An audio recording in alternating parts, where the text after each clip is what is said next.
Muito bom dia a todos. São 10h15, vamos então dar início à nossa lição da Escola Dominical, como é nosso hábito, com uma palavra de oração, pedindo que o Senhor nos possa orientar neste estudo da sua palavra. Oremos então. Senhor, te agradecemos porque mais uma manhã nos encontramos aqui. Te agradecemos por este fim de semana cheio, em que ontem pudemos estar, Senhor, na Quinta das Boas Novas, como igreja, para termos ali aquele momento de convívio, de fraternidade, Senhor, em que podemos desenvolver os nossos laços, podemos privar da companhia uns com os outros. Foi bom, Senhor, mas sabemos que foi bom porque Tu estavas connosco e Tu és o elo, Senhor, que nos une. Agora, neste momento mais sério, mais solene de estudo da Tua Palavra, pedimos, Senhor, que também possas estar connosco, como tens estado sempre, para podermos estudar bem a Tua Palavra, sentirmos prazer no estudo dela e possamos aprender as verdades importantes para a vida que elas nos ensinam. É a nossa oração no nome do Senhor Jesus Cristo. Amém. Meus irmãos, nós estamos a estudar o livro de Gênesis e estamos a caminhar para o final e hoje vamos a nossa lição até mais um marco, o que significa que de vez em quando nós é como se mudássemos de capítulo, não o capítulo do livro, mas o capítulo que tem a ver com a história de uma personagem. Então hoje nós vamos estudar até ao final do capítulo do livro que trata da história de Jacó e a partir daqui outras personagens, a partir da próxima lição, vão começar a ganhar protagonismo. Para hoje nós vamos estudar os pontos que eu vos apresento ali, a renovação da aliança. Não se esqueçam, quando nós falamos de aliança, é aquela aliança que Deus estabeleceu com Abraão e depois Deus repetiu a mesma aliança com Isaac, descendente de Abraão, e o Senhor vai repetir essa mesma aliança agora com Jacó, também descendente de Abraão. Depois vamos ver a morte de Raquel e Isaac, duas pessoas que nos acompanharam ao longo da história. Vamos ver os descendentes de Esaú e perceber porque é que a Bíblia apresenta aqui os filhos de Esaú, a sua descendência. E depois a história começa a mudar aos poucos e nós vamos começar a entrar na história mais focada nos filhos de Jacó. E começamos com um episódio que é marcante, que é a venda de um dos filhos de Jacó como escravo para o Egito, que depois vai ser determinante para aquilo que vamos estudar de seguida. Começando então pela renovação da aliança, é importante nós termos em mente aquilo que aconteceu na lição passada.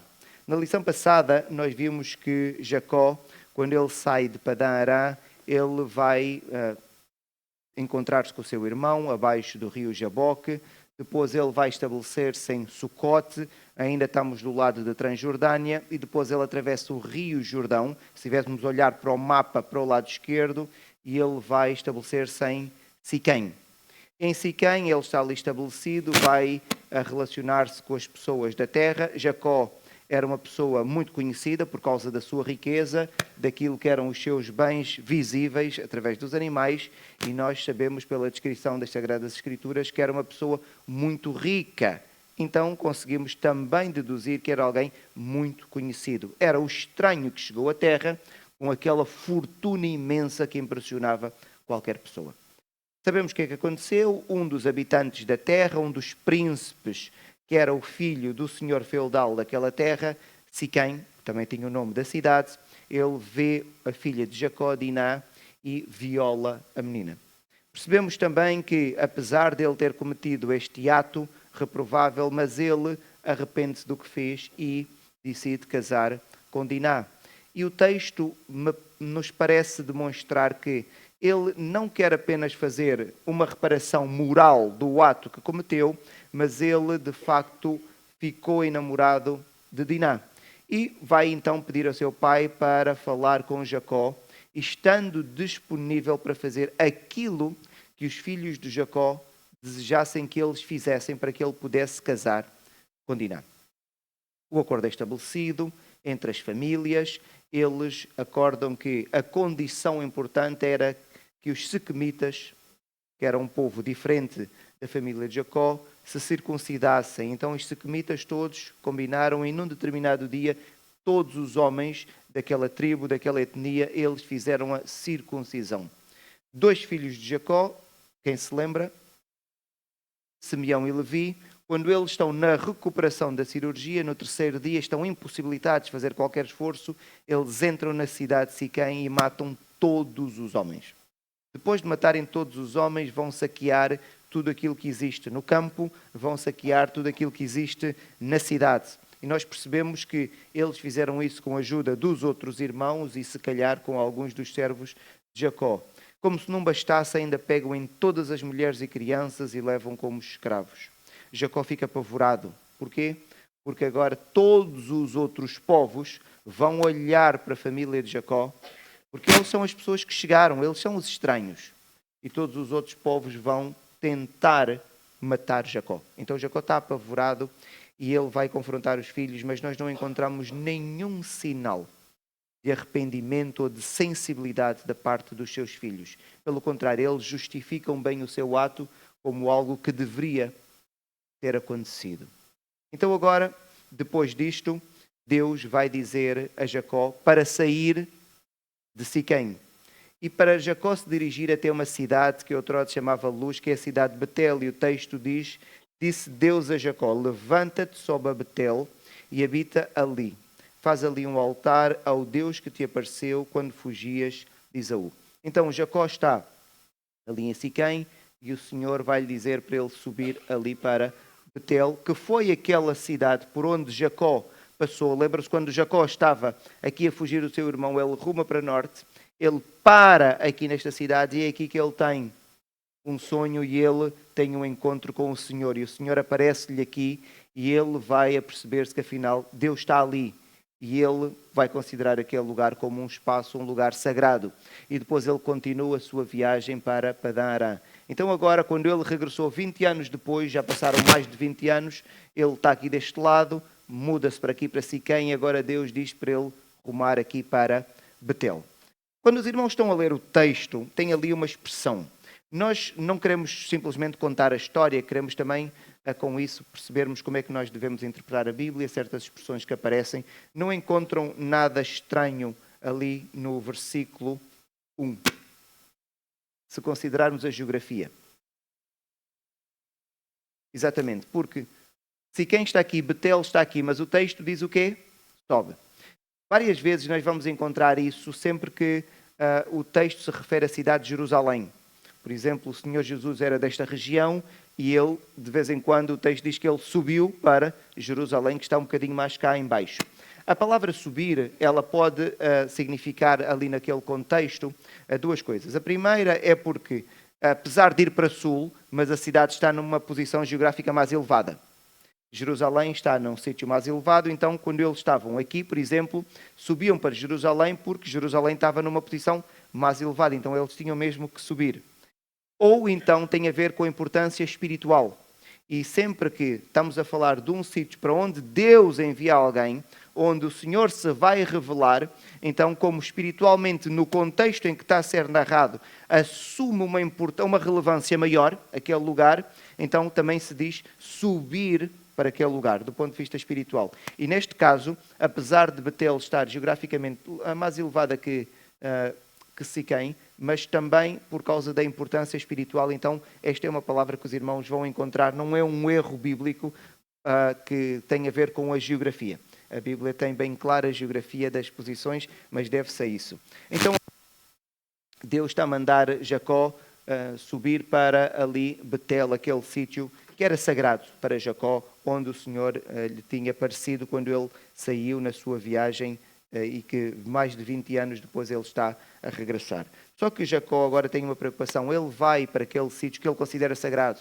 Então ele vai fazer o quê? Ele vai falar para todos os seus familiares e todas as pessoas que trabalham com ele e ele vai fazer uma recolha, ele vai pedir para todos tirarem do meio de si os ídolos e todos os objetos que tivessem a ver com alguma divindade. Então o texto diz, Jacó a falar para a sua família e para todos os seus servos: lançai fora os deuses estranhos, purificai-vos e mudai as vossas vestes. E aqui ele refere-se mesmo a uma lavagem cerimonial para que eles pudessem estar puros, porque eles iam para Betel, e em Betel, na mente de Jacó, é onde está quem?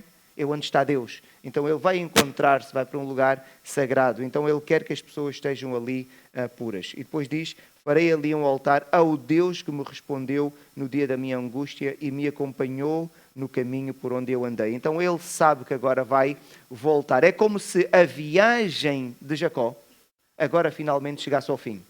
Foi ali o ponto de partida, onde ele teve aquele encontro com o Senhor, onde ele pediu ajuda ao Senhor.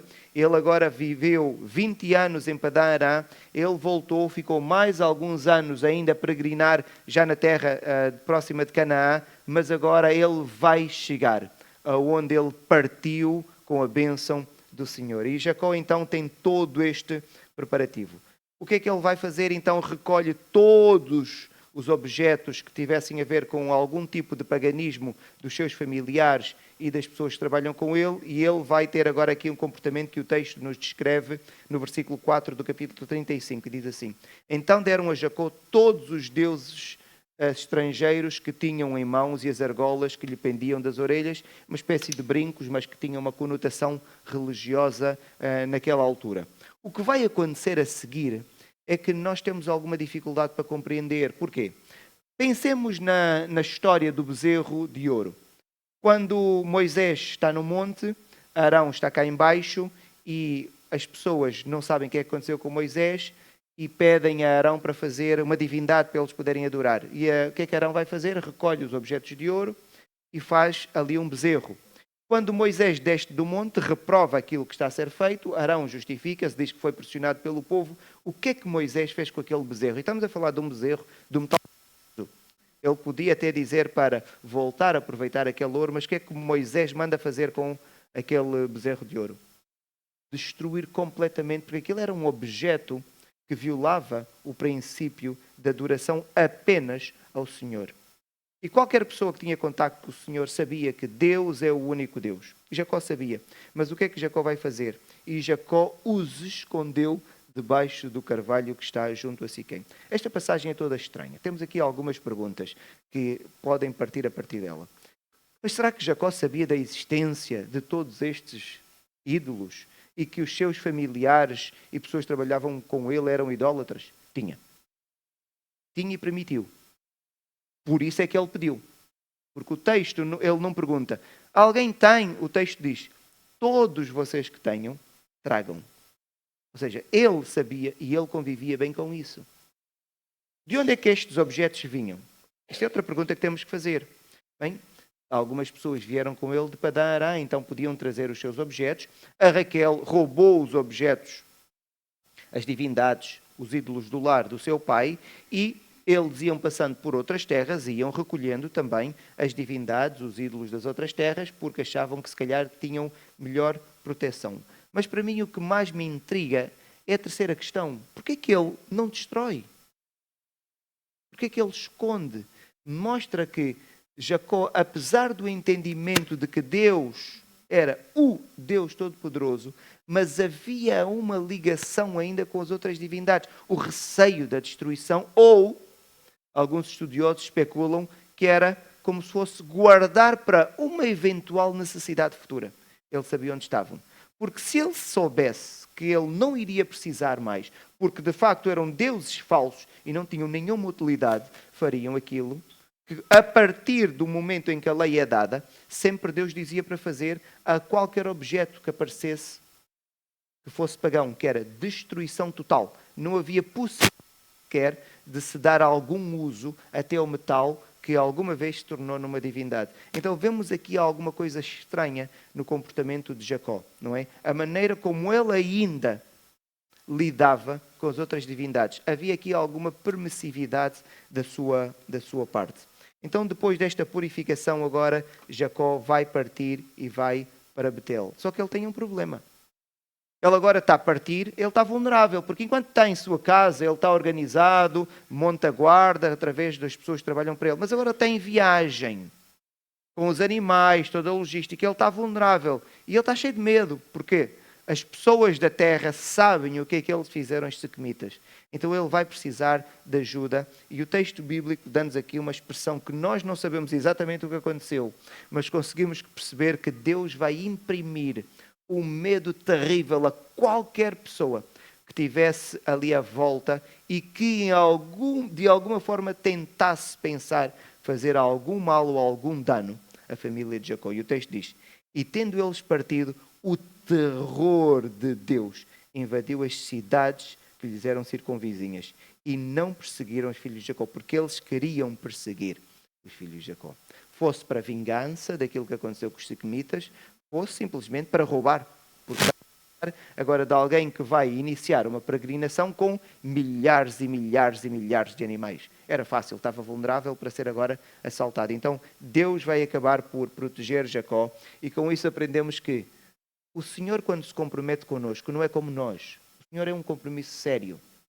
O Senhor prometeu proteger Jacó. Mas Jacó ainda balanceava entre o Senhor e convivia bem com a idolatria. Porque ele não reprovava. Ele sabia que os ídolos estavam ali na sua família. Ele convivia com aquilo. Ele sabia quais eram as práticas. E com isso nós conseguimos perceber que a fidelidade do Senhor não é como a nossa. Não é. Eu ajudo-te, mas o Senhor disse que iria protegê-lo. E o Senhor protegeu de forma incondicional.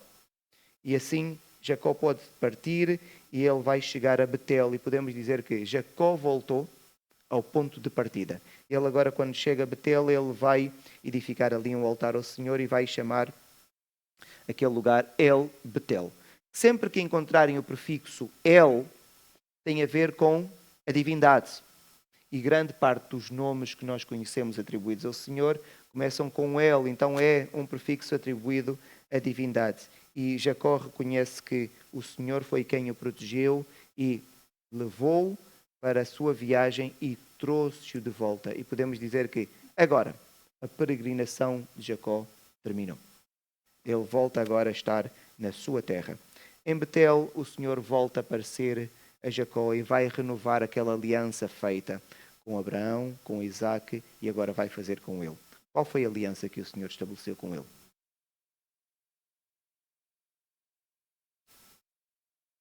A circuncisão não foi aliança, é uma forma de provar que ele era um povo que Deus escolheu e era uma marca. A aliança qual era? Que lhe ia dar aquela terra. E depois sabemos qual era a parte espiritual da aliança, é que através daquela família Deus iria abençoar todas as famílias da terra, mas havia ali um acordo que Deus tinha estabelecido com eles, uma aliança que Deus disse, esta terra eu vou vos dar. Esta terra vai ser vossa. Porque não era deles.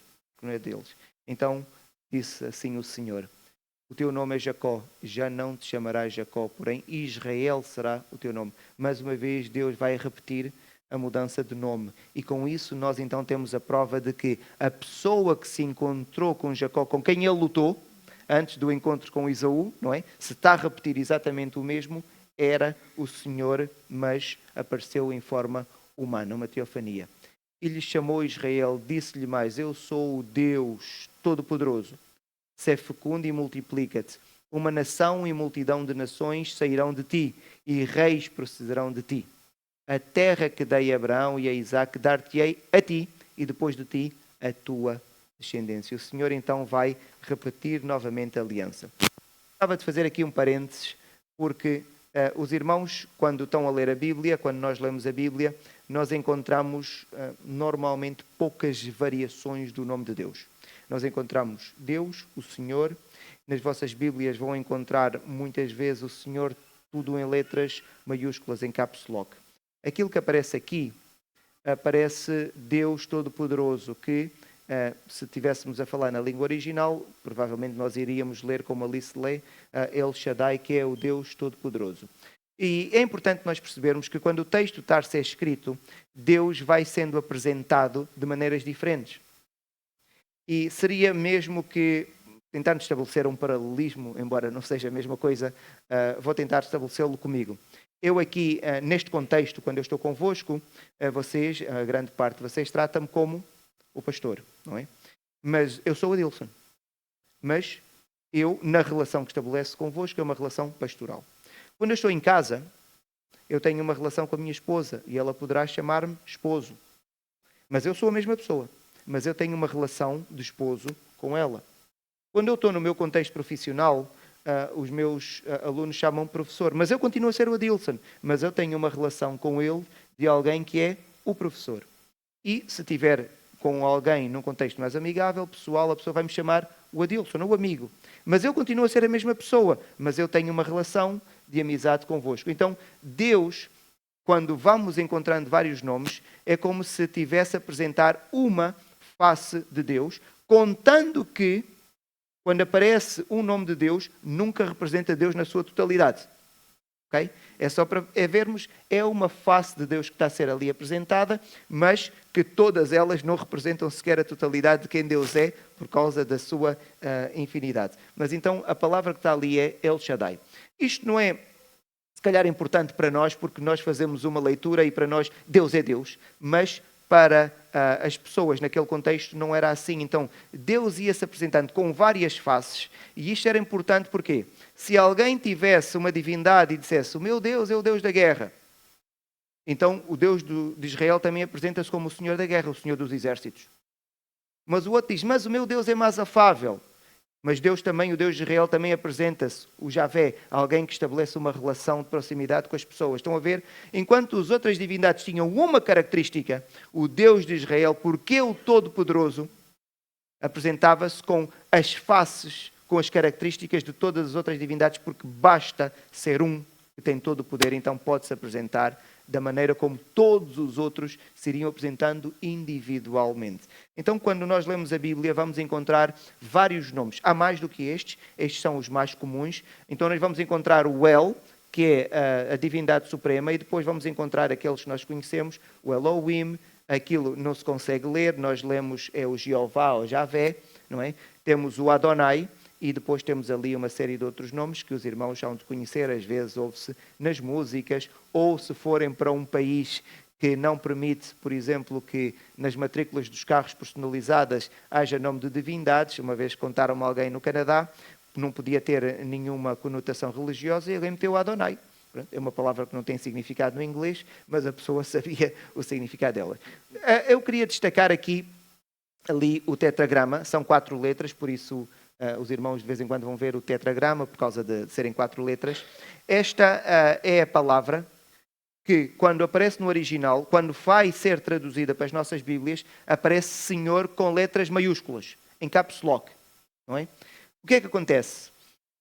Aquele termo que nós lemos Jeová ou Javé, não é? Nós tentamos ler, mas não é possível ler. Porquê?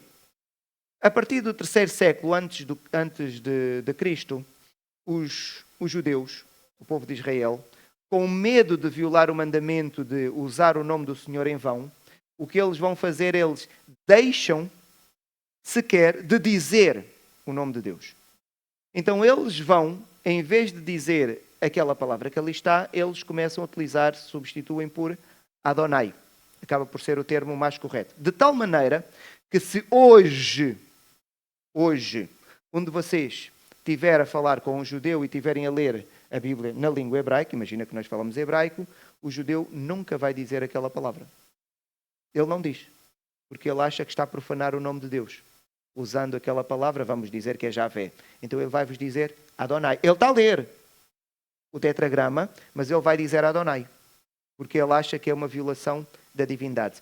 Então o que é que acontece? É uma coisa histórica interessante, é um parênteses da lição, mas eu creio que é importante nós sabermos isso, porque quando a palavra deixa de ser dita, não é? Imaginem que passou a última geração de pessoas que disse aquela palavra, cerca do 3º século antes de Cristo. Então passou 1 século, passou 2 séculos. A memória histórica já ficou muito diluída. E se ninguém diz, qual é o som da palavra? Na verdade, ninguém sabe como é que se pronuncia. Nós tentamos, é 4 letras, mas na verdade ninguém sabe qual é, porque nunca mais ninguém pronunciou esta palavra, e por isso nós tentamos forçar aqui alguma leitura dentro daquilo que nos é dado, mas seria o mais próximo de Jeová, mas se quisermos 4 letras seria Javé, que é aquilo que aparece nas nossas Bíblias com letra maiúscula. É só dizer que quando na Bíblia aparece Deus, pode aparecer, para nós só nos aparece uma palavra, sempre a mesma, mas pode aparecer várias, algumas daquelas palavras estão ali, têm a ver como o Senhor se quer manifestar na relação com aquela pessoa ou naquele contexto. Destaquei ali aquilo que é para nós percebermos o porquê daquilo aparecer.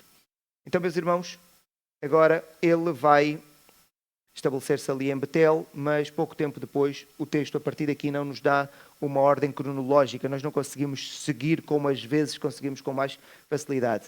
Jacó está numa viagem, e ele está numa viagem para Efrata, que era o antigo nome de Belém.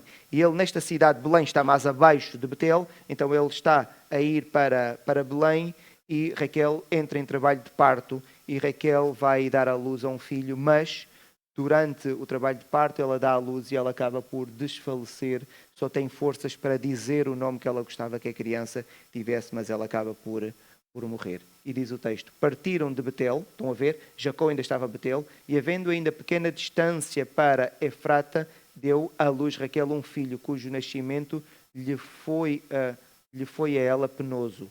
Em meio às dores do parto, disse-lhe a parteira, não temas, pois ainda terás este filho. A parteira percebeu, pela sua experiência, que a criança iria sobreviver, mas ela, porque já estava a perder as forças, deu-lhe o nome de Benoni, mas Jacó não aceitou o nome, então vai-lhe mudar para o nome de Benjamim.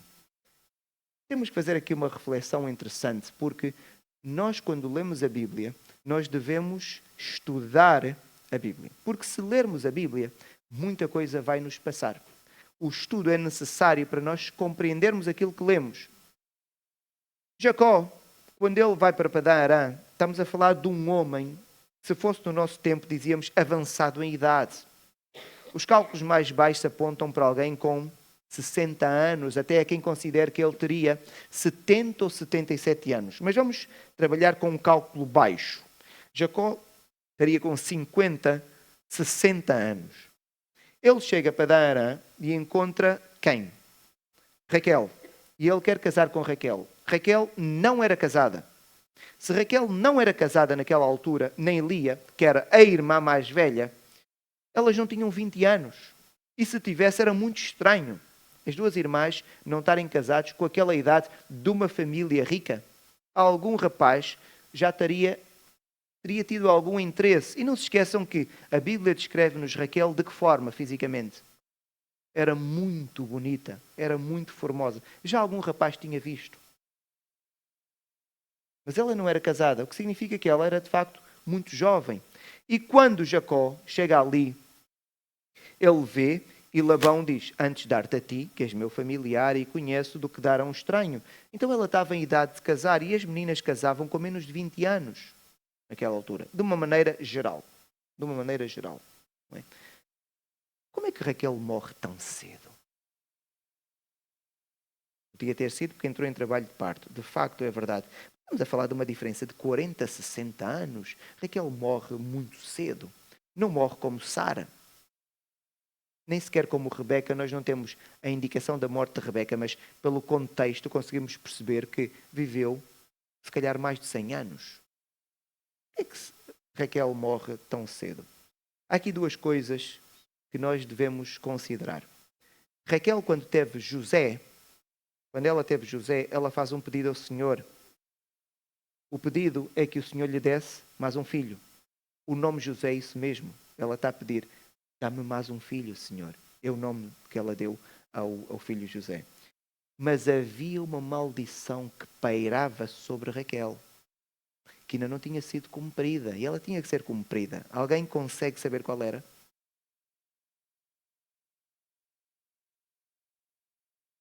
Exatamente. Havia uma maldição que pairava sobre Raquel. E essa maldição tinha que ser cumprida. Estamos a falar num tempo em que a palavra de um homem tinha significado e que Deus escutava. Então, vejam o que é que diz o versículo 24, capítulo 30. E lhe chamou José dizendo, temos, Senhor, ainda outro filho. Ela faz um pedido. O Senhor podia não atender, mas o Senhor quis atender o pedido de Raquel. Porque o Senhor quis atender o pedido de Raquel, a maldição que pairava sobre ela não podia ser aplicada. Mas havia uma maldição. Lembram-se quando Labão foi ter com Jacó e disse, olha, roubaste-me os ídolos do lar. E Jacó disse, não roubei. E se alguém roubou aqui, que morra.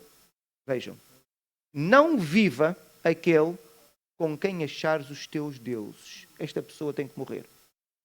Porque estava a violar a honra da casa de Jacó. Porque o comportamento de Raquel fez com que Jacó fosse considerado ladrão. E alguém estava a violar. E ele, como pai e patriarca da família, ele vai dizer isto. Isto tem que acontecer. Isto tem de acontecer. Então agora, Nesta viagem, quando Raquel dá à luz, nós conseguimos ver as duas coisas acontecerem em simultâneo. Por um lado é o pedido que ela faz ao Senhor. E o Senhor diz, eu dou-te mais um filho. Porque ela era mulher amada, mas vivia com a tristeza de não ter filhos. E o Senhor vai agraciá-la com mais um filho. Mas isto tinha de acontecer, a maldição pairava sobre ela. Então, Raquel vai agora dar o filho e o Senhor já lhe tinha dado o que ela pediu. E acaba por agora ser executada a maldição e Raquel acaba por morrer. Pouco tempo depois da morte de Raquel, Isaac também morre. Isaac morre com uma idade avançada.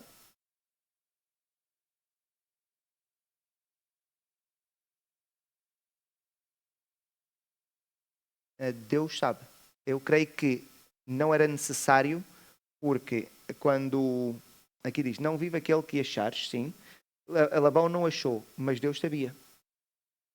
E achar ou não, o que Jacó estava a dizer é, se alguém roubou, deve morrer. Jacó seria muito perverso da parte de Jacó se ele dissesse assim, se conseguires descobrir quem roubou, esta pessoa morre. Se não conseguires, então seria, quem é mentiroso conseguia esconder-se de Deus. Isto não pode acontecer. Deus sabia que ela roubou. E então, até uma lição para nós. Porque Labão não encontrou, mas Deus sabia. E Jacó está a dizer, se alguém roubou, não é? Esta pessoa tem que morrer. Labão não consegue achar, mas Deus sabe. E a maldição então pairava sobre Raquel a partir daí. Não é porque simplesmente Jacó disse. O comportamento de Raquel trouxe desonra. Agora, Labão não sabe, mas nós sabemos. A Raquel sabia. E o Senhor sabia. E eu acredito que mais alguém veio a saber. Não é? Então acredito que não era necessário Labão ter descoberto. Então Isaac vai morrer pouco tempo depois de Raquel.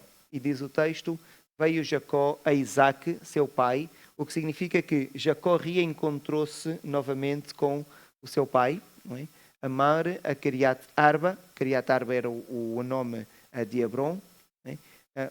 Onde peregrinaram a Abraão e Isaac. Foram os dias de Isaac 180 anos, velho e farto de dias, expirou, e o texto vai dizer que os dois filhos, eles vão sepultar os pais, como uma forma de reforçar ainda a reconciliação, e os dois então vão dar um funeral digno ao seu pai e vão colocá-lo precisamente no sítio onde Abraão tinha sido colocado com Sara, sua esposa. A Bíblia omite, não nos dá nenhuma informação sobre a morte de Rebeca. Refere-nos apenas, mais tarde nós conseguimos saber, está Jacó a descrever, onde ela vai estar sepultada e diz assim, ali sepultaram Abraão e Sara, sua mulher, ali sepultaram Isaac e Rebeca, sua mulher. Ali onde? Na caverna de Macpela, no campo de Etz, que Abraão comprou. Mas nós não encontramos mais nenhuma referência. É estranho. Sendo uma matriarca, alguns comentadores acreditam que isso deve-se ao facto de Raquel ter enganado o seu esposo e teve um comportamento desonroso, porque ela vai ser parcial para um dos seus filhos e podia ser parcial, que já era mau, mas acaba por ser muito mau quando ela vai enganar o próprio esposo por causa da questão da bênção para que Jacó pudesse ser abençoado. Então, por causa disso, o autor do livro acha que ela perde a dignidade de poder vir a ser citada na sua morte, porque queremos sempre citar como forma de dar dignidade à pessoa na sua morte e descrever aqui o seu enterro e quem foi a pessoa que foi ali prestar aquela última homenagem. Mas Raquel perde esta dignidade. Não sabemos, é uma especulação, mas não deixa de ser estranho, nós não termos esta informação ali sobre Rebeca. Eu disse Raquel, não foi? Peço desculpa, mas é Rebeca. Então, com o nascimento agora de Benjamim, nós temos concluídos e temos ali as 12 tribos de Israel. Esta figurinha nós já a vimos, eu vou colocar ali rapidamente os nomes e agora nós então temos as 12 tribos de Israel, porque a partir daqui Jacó já não tem um filho. Mas não se esqueçam, aquele que for o primogênito, ele vai ter uma porção dobrada. E a porção dobrada, se tivermos a considerar em termos de tribos, vai valer por 2. E quem vai ganhar o direito de primogenitura, Ruben é o primeiro, mas quem vai ganhar o direito de primogenitura nesta família é José. O que significa que então, de José, nós vamos ter ali dois nomes, Efraim e Manassés, não é? Mas refere-se à tribo de José. Quando nós estamos a nomear, nós vamos dizer 13 nomes. Isto é importante os irmãos saberem, não vão falar com alguém que é descrente, diz a Bíblia diz 12, mas aparece 13. Nós temos que conseguir saber porque é que tem 13. Na verdade, se eu for contar os nomes todos, vai dar 13. Mas estes dois, dizer Manassés e Efraim, é o mesmo que eu dizer a tribo de José. Porque ele tem porção dobrada. Não se esqueçam que o primogênito tinha porção dobrada da herança. E a maneira como Deus vai honrar José por aquilo que ele vai fazer, e nós havemos de estudar. Só que agora nós temos então a família de Jacó estabelecida. E Jacó agora vai se estabelecer na terra onde estava o seu pai. Ele vai ter que herdar a herança do seu pai. Ele e Esaú. E temos um problema. O problema é que estamos a falar de dois homens muito ricos. E onde é que há pasto para tanto animal naquela terra? Não há. Então o que é que vai acontecer? Jacó e Esaú vão decidir afastar-se. Mas a iniciativa parte de quem? E esta é a parte importante que eu queria destacar. Vejam o texto.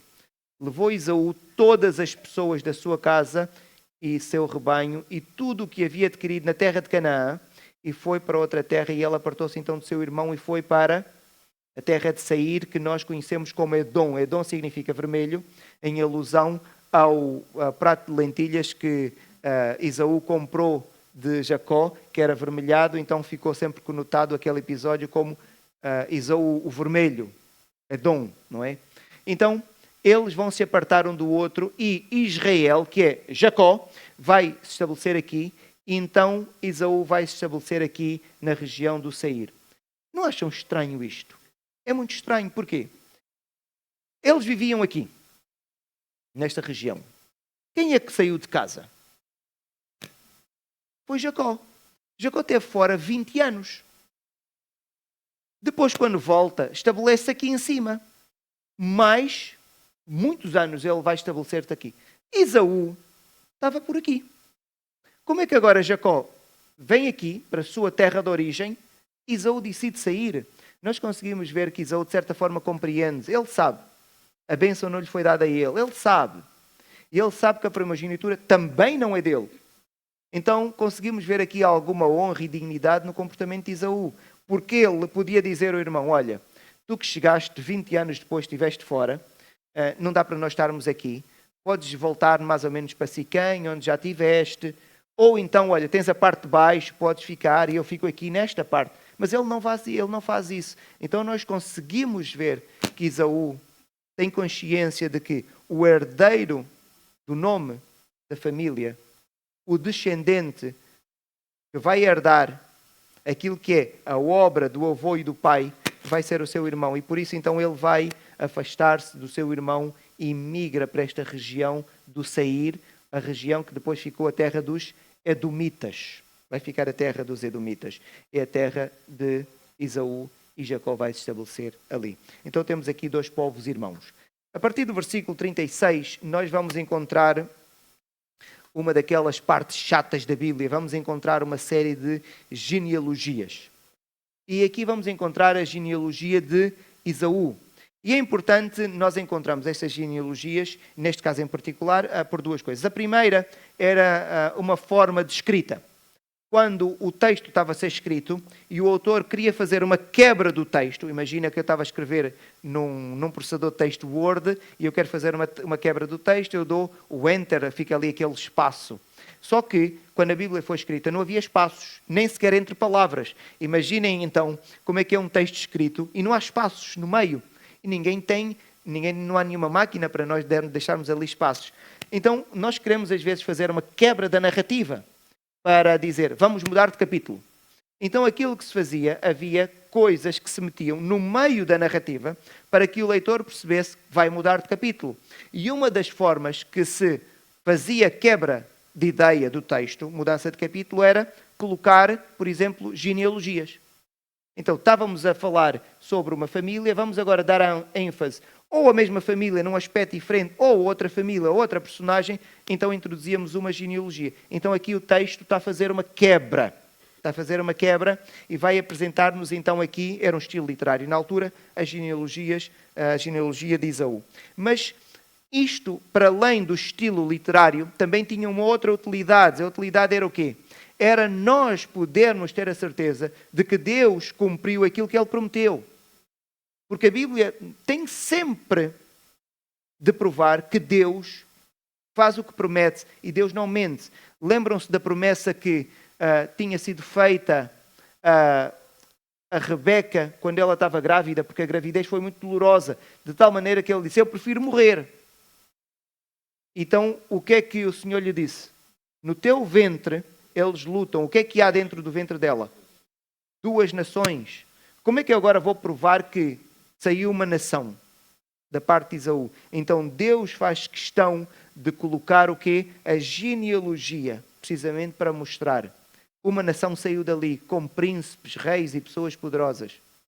Numerosa também, porque eram 2 grandes nações que iriam sair do ventre dela. Sendo que uma era mais forte do que outra, mas eram 2 nações. Então, a genealogia também de Esaú ajuda-nos a termos a certeza que isso iria acontecer. E também para nos dar algumas indicações que esta geração acabou por se corromper e sem demorar muito tempo. Quando há um afastamento do Senhor, a corrupção é quase instantânea. Vejam aqui. Timna era concubina de Elifaz, filho de Esaú. Então estamos a falar do neto de Esaú. E teve de Elifaz quem? Amaleque. Que depois vai dar origem também a um povo. Povo esse que foi um problema para Israel. Mas na verdade eram primos. Na verdade eram primos. Estão a ver? Quando se desviaram do Senhor, tornaram-se abomináveis. E isso também serve para nós aprendermos que não há ponto neutro. Ou nós estamos no Senhor e com o Senhor, ou quando há desvio, é sempre perverso. E nós sabemos bem a história de Amaleque, o mal que fez a Israel, de tal maneira que o Senhor um dia olhou para Amaleque e disse assim, eu tenho que matar todas estas pessoas. Ou seja, não há maneira de lidar com os amalequitas. Era um povo mesmo mau, perverso, em extremo. E Deus chegou ao ponto de matar todas as pessoas, exterminar toda aquela etnia. Então agora, com esta quebra, o texto vai continuar. E a história de Jacó, nós vamos perceber que quase que termina. Ele volta a entrar na história, mas já não é o protagonista principal. Ele já não é o protagonista principal.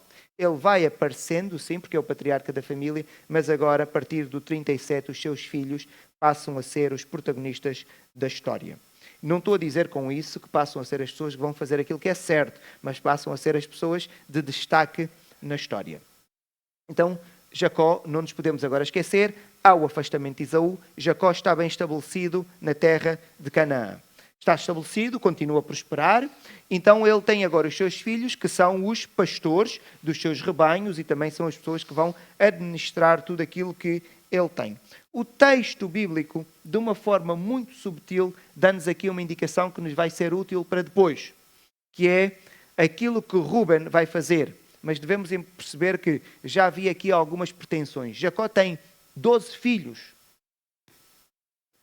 Alguém quer ser o primogênito? Há muita riqueza ali. Há muita riqueza. Alguém já está a fazer as contas. E eu acredito que não era só um, eram vários que começam já a fazer as contas. E para além de começam a fazer as contas por causa da riqueza e porque começam a ver que o pai começa a ter preferências. Então alguém quer já demarcar-se e assumir, de certa forma, a primazia. E é o que Ruben vai fazer e diz assim, e aconteceu que, habitando Israel naquela terra, foi Ruben, o primogênito, e se deitou com Bila, concubina de seu pai, Israel o soube. Eram 12, e eu gosto destes pormenores da Bíblia, os filhos de Israel. Mas claro que eram 12, nós já sabíamos. Por que diz que eram 12 os filhos? Porque há um que se quer destacar dos 12. Ruben quer se destacar. E o que é que ele vai fazer? Algo que nós já vimos noutra história da Bíblia. Lembram-se que história é? Absalão. Absalão dá um golpe de Estado e ele quer ser rei.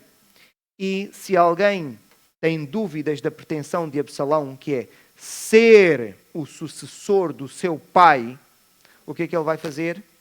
ele vai possuir as concubinas do seu pai. E era uma forma dele dizer, a seguir ao meu pai sou eu. Ele vai tornar anátema, não é? Quando ele se vai deitar com Bila, ele vai tornar anátema Bila, ou seja, Jacó nunca mais iria ter nenhum contacto com esta mulher. Mas ele não está preocupado. Ele quer dizer aos seus irmãos, eu sou a seguir.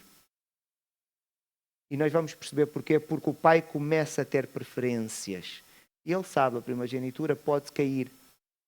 Ele sabe a história do seu pai. O seu pai não era o mais velho e ficou com a primogenitura. Aquilo pode mudar. Ele sabe a história. Aquilo pode mudar. Não é simplesmente porque ele é o mais velho. Então ele agora vai tomar a dianteira e vai ter esta ação. Depois vamos ver qual é a consequência deste comportamento dele. E com o tempo vai passando e Jacó vai manifestar preferência pelo seu filho José. José, que era o filho da mulher amada, filho de Raquel. E o texto diz que a preferência de José era por demais óbvia. E os seus outros filhos perceberam rapidamente. E o texto então diz, esta é a história de Jacó. Tendo José 17 anos, apacentava os rebanhos com seus irmãos. Sendo ainda jovem, acompanhava os filhos de Bila e os filhos de Zilpa, mulher de seu pai, e trazia mais notícias deles ao seu pai. E nós começamos já aqui a ver, ele tem preferência por José. José também trabalhava como pastor com os seus irmãos, só que quando voltava era a pessoa que relatava o comportamento dos seus irmãos. Mais velhos, a diferença de José era um bocadinho, ele começa a relatar.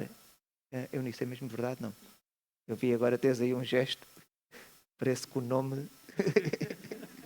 Então, ele relatava aquilo que os seus irmãos faziam. E o pai ouvia. E com isso o pai via, de facto, eles portam-se mal. José é o bem comportado. Não sabemos qual era a intenção de José. Eu acredito que na tenridade fosse a ingenuidade, simplesmente de reportar ao pai, não é? E com isso, então, Jacó vai cada vez ter uma preferência pelo seu filho. E agora vejam o que é que o texto. Vendo, pois, seus irmãos, que o pai o amava mais que a todos os outros filhos, que é estranho, porque Benjamim era muito mais novo, mas parece que o pai amava muito mais José. Odiaram-no, e depois o texto tem aqui uma expressão muito forte, para além da palavra ódio, diz, o quê? Já não lhe podiam falar pacificamente, ou seja, o ódio que eles tinham já não dava para ser encoberto. Já não dava para esconder. Era uma coisa já muito, muito forte, não é? Então, apesar da intolerância que os irmãos agora já tinham, já não o suportavam mais, não é? José ou era uma pessoa provocadora, ou era alguém muito ingênuo. E agora eu deixo aos irmãos a vossa criatividade, mas vejam, ele, se as pessoas não falavam para ele pacificamente, ele percebia que ninguém gostava dele naquela casa. Sou o pai. E ele teve 2 sonhos. E os sonhos dele, claramente, não iam deixar as pessoas satisfeitas. Mas ele o que é que faz? Vira-se para os seus irmãos e dizem, olhem, eu tive um sonho e ninguém quer ouvi-lo. Mas ele insiste, venham, eu quero mesmo contar. E agora vejam o sonho. Teve José um sonho e relatou aos seus irmãos. Por isso o odiavam ainda mais. Mas ele sabia. Agora vejam o sonho. Atávamos feixes no campo e o meu feixe se levantou e ficou em pé. E os vossos o rodeavam e se inclinavam perante o meu. Se já havia ódio na família, por que é que ele vai contar isto? Mas ele fazia questão de contar. Então lhe disseram os seus irmãos, reinarás com efeito sobre nós? Com isso, tanto mais o odiavam. Agora eu ficava a pensar. Ele já não devia ter agora sabedoria para pensar, é melhor não contar mais sonhos. É melhor não contar mais, mas vejam. Teve ainda outro sonho. Sonhei também. Então, vai novamente convocar a família para contar o sonho. Só que agora já não toca só nos irmãos. Vejam.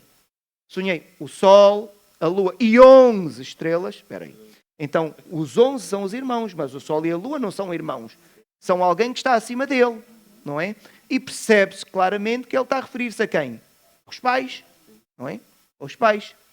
Se inclinavam perante mim. Como é que alguém vai falar isto numa família que já o odeia? E quando o pai o ama, ele ainda vai contar isto ao pai que o ama para dizer, pai, tu também vais te inclinar perante mim no meu sonho. Estão a ver? Contando a seu pai e a seus irmãos, repreendeu o pai e lhe disse, que sonho é este que tiveste? Acaso viramos eu e tua mãe e teus irmãos a inclinar-nos perante ti em terra? Ou seja, isto não passa pela cabeça de ninguém, mas ele fazia questão de contar. E isto agora vai começar a determinar a história, meus irmãos. A determinada altura, José, agora, é enviado pelo pai.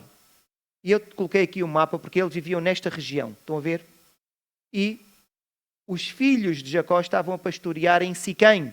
E Jacó envia José aos seus irmãos para poder levar informações ou levar alguma coisa e trazer depois também o relatório ao seu pai, não é? E agora José está a ir ter com os seus irmãos. Os irmãos têm que começar já a perceber coisas que estão aqui implícitas.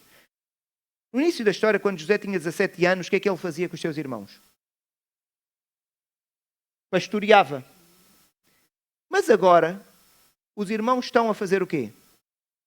E onde é que estava José? Não está a pastorear. Tinha um tratamento diferenciado. E pastoreio era um trabalho violento. De noite, quando está frio, o pastor está cá fora. Vejam a descrição que Jacó diz. Eu tive 20 anos de grande sofrimento como pastor. Não havia casas confortáveis com ar-condicionado, era o relento. Tinham que dormir cá fora. E quando o lobo vinha, tinham que ir proteger o lobo com um pau. As ovelhas, desculpem. Tinham que proteger as ovelhas com um pau. Aquilo era um trabalho difícil. Mas José não estava a fazer o trabalho difícil. Então o pai enviou. Ele, quando vai para Siquém, ele encontra alguém que depois diz que os irmãos estão em Dotã. E ele vai fazer mais a caminhada até chegar a Dotã. E eu tenho aqui dizer as distâncias, porque só daqui até aqui estamos a falar de 20 a 25 quilómetros, cerca de 5 horas de caminhada. Cerca de 5 horas. O que significa que daqui até aqui, provavelmente são mais de 20 horas. Se calhar é mais de um dia, se calhar cerca de 3 dias de caminhada, dependendo do caminho e do relevo acidentado. Agora, quando ele aqui não encontra os irmãos, encontram uma pessoa que diz, não, os teus irmãos estão em Dotã, ele vai fazer aqui mais estes 20, 25 quilómetros. Quando ele agora está a chegar a Dotã, os irmãos vêm de longe, os irmãos já estão impacientes com ele, e vejam o que é que o texto diz. De longe o viram, e antes que chegasse, conspiraram contra ele para o matar, e diziam, um ao outro, lá vem o sonhador. Já está. Vai contar mais um sonho. E agora, olhem o esquema de matemo-lo e lancemo-lo numa destas cisternas, que era um reservatório de água, uma espécie de poço, não é? E diremos, um animal selvagem o comeu, e vejamos em que lhe darão os sonhos. E ainda vão ironizar. Então, eles estão a fazer um plano para matar alguém com sarcasmo. Aqui eu faço um plano para matar alguém, mas tem que ser uma coisa fria. Mas eles então fazer piada no plano para matar o irmão. Também conseguimos ver aqui a frieza dos seus irmãos e a maneira como odiavam José em extremo. Então, quando este plano está a ser feito, Ruben é o primogênito, é quem vai ter que reportar. Ruben, não concordo com isto. E Ruben vai se opor ao plano, não vai permitir que os irmãos possam matar José. Então, o que ele vai fazer é sugerir que José não fosse morto, porque ele sabe que ele depois é que vai ter que reportar ao pai. Ele é o primogênito, é o mais velho, ele é o responsável. Então ele vai dizer para não matar, não é? Não derrameis sangue.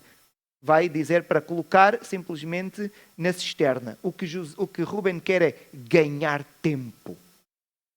Ruben quer é colocar na cisterna para, mais tarde, os irmãos, quando estiverem afastados, ele tira José e envia José de volta para casa. Ruben está aqui a fazer aquilo que é certo. Está a tentar, mas a tentar enganar os seus irmãos. Não, coloquem aqui, não se preocupem. Mas Ruben está a tentar ganhar tempo. Os irmãos não sabem o que é que Ruben tem na cabeça. Dizem, está bem, vamos colocar aqui na cisterna. Mas os irmãos não sabem o que é para acontecer. Mas Ruben quer devolvê-lo ao seu pai. Mas então ele fica ali na cisterna sem saberem ainda o que é que vão fazer com ele. Agora imaginem, José está a chegar, ele não sabe e é colocado na cisterna.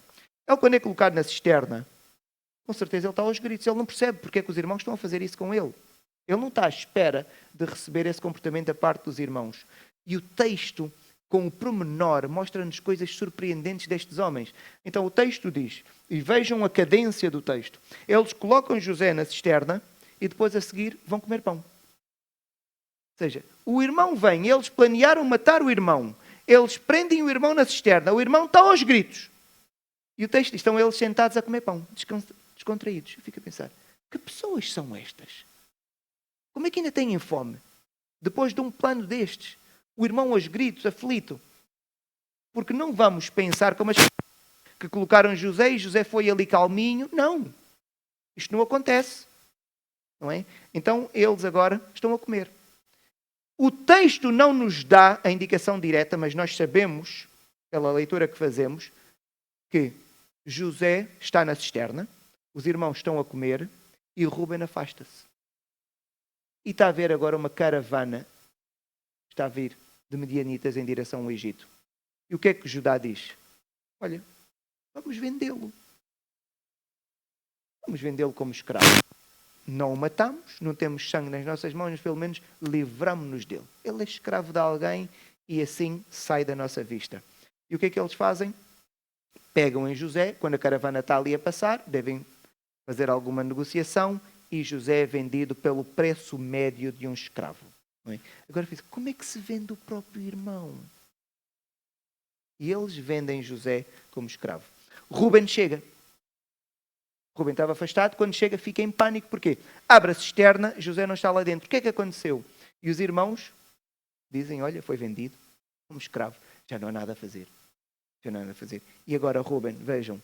Tendo Rúben voltado à cisterna, eis que José não estava nela. Então rasgou as suas vestes. Estão a ver? Ele está aflito. O que é que ele vai dizer ao pai?